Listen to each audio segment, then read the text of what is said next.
Okay, so I'm here now with Martin McIntyre, head coach of the Golden Gloves Boxing Club.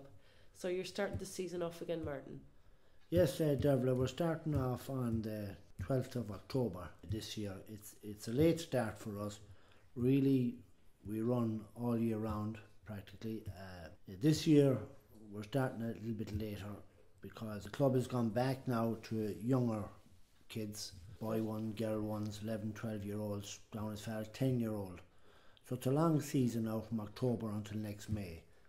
So we decided that we would start that a little bit later because the kids at that age group, they get bored easily and lose focus. Shorter season is better for them and not too intense. They're only kids, they're very young, and they need to enjoy the sport. As they progress in the sport, it becomes very intense, the ones that stay with it. So at this age, the most important thing is to make it enjoyable. What's the youngest age that a child could join the boxing club? A few years ago we started, the numbers were so high in the club that we found it hard. The coaches were scarce, and we found it very hard to deal with all the different age groups. So a few years ago we decided to add in an extra night. We generally train with competitive boxers Monday, Wednesday and Friday. We added in a Tuesday night for kids from 8 years old up to 10 years old, so that we could give them more attention and teach them just the basics and let them enjoy the boxing, let them enjoy hitting a punch bag, a speedball, a bit of skipping. Basically an hour on a Tuesday night, a bit of fun for the kids, and let them decide by the time they're 11, they'll have decided, well, we want to continue this. Now you talked there about the skills and techniques they learn in boxing, but there's another side to boxing. There's another side to boxing which a lot of people overlook. And for me personally, as they always say, long after the boxing ends, what they've learned in boxing continues with them through life. Boxing is a sport that it's a 24/7. If you're committed, if you're really into boxing, it's 24/7.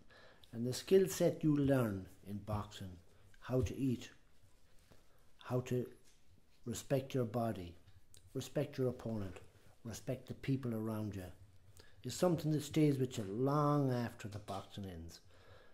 You can have a tough competition, let it be in the Connacht, Mayors, or Ireland, whatever.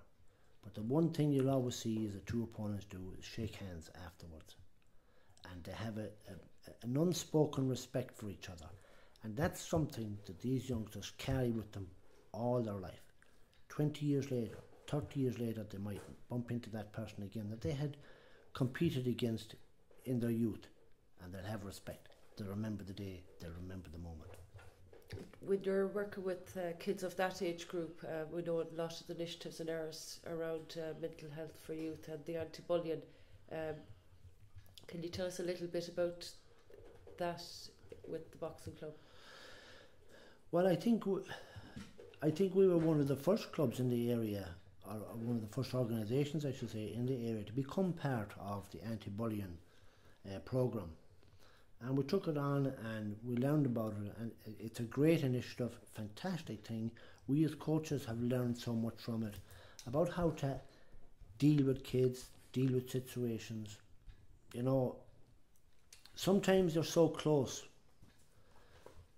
Sometimes you're so close to a situation that you cannot see it. But through the anti-bullying, the whole initiative, we as coaches have become more aware of what to look for, the little signs.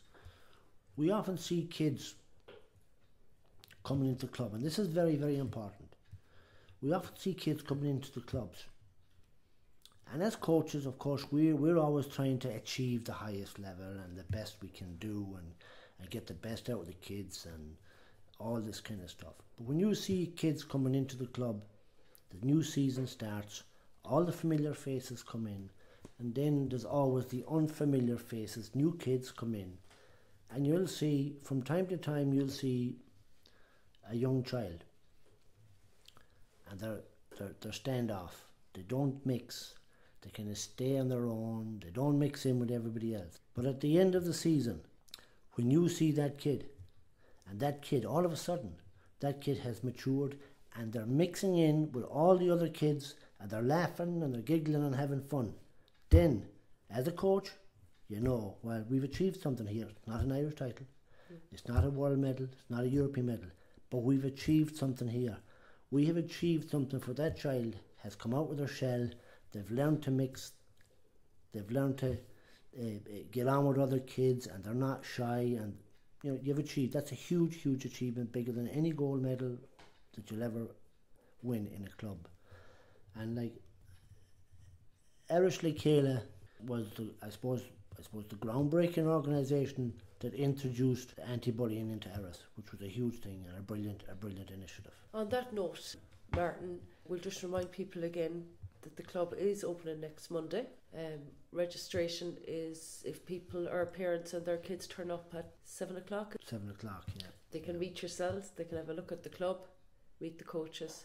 Yeah, we open again next Monday night, the 12th of October. We open our doors again this year for the kids to come back in, re-register. Some of them will be new kids registering, and you know, we look forward to it. We have great coaches in the club, John, Paddy, Joe Gibbons, and we have a lot of people behind the scenes, Dervilia and Mary, Carmel. We have a lot of people hands-on behind the scenes that people don't see. They see the coaches, they hear about the coaches, but they don't see the people behind the scenes. So it's always important to remember the people behind closed doors. Thank you very much, Martin. That was Martin McIntyre, the Golden Gloves boxing.